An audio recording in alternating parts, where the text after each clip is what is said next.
Some of you may know about Dora the Explorer, Nickelodeon's fun character who travels around with her buddies and gets into all kinds of mischief and learns a lot. But we're going to talk about my friend Dora, the real explorer. She's from El Salvador.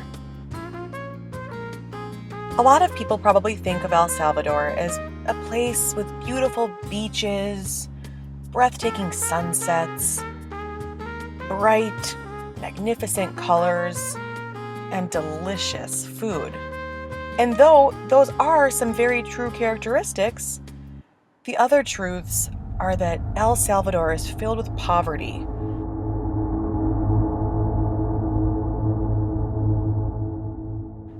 and gang activity, tons of violence.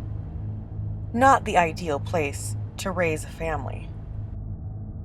Dora's husband was always sick and always sleeping and couldn't help with their 5 children. She was also pregnant with their 6th and knew that she needed to provide a better life for her kids.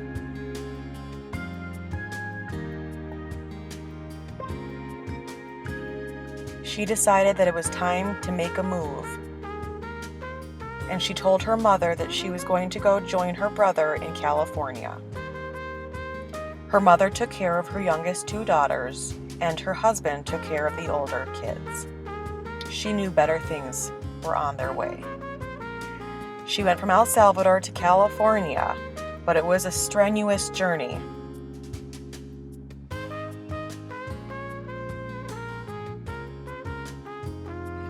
Once she got across the border in Mexico, immigration picked up her group.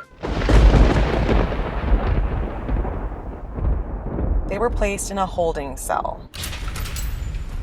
It was crowded.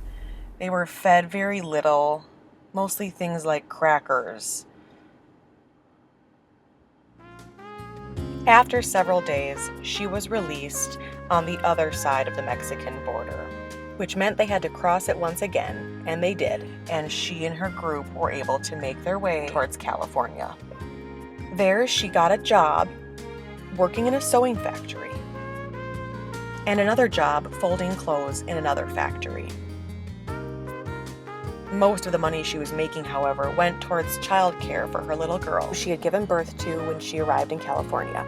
But eventually, she made enough money, and she and her daughter were able to relocate to Boston, where one by one she was able to fly out her other children.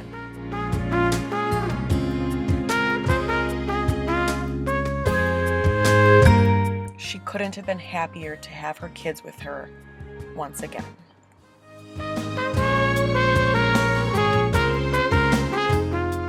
Dora was able to then get her permanent resident card.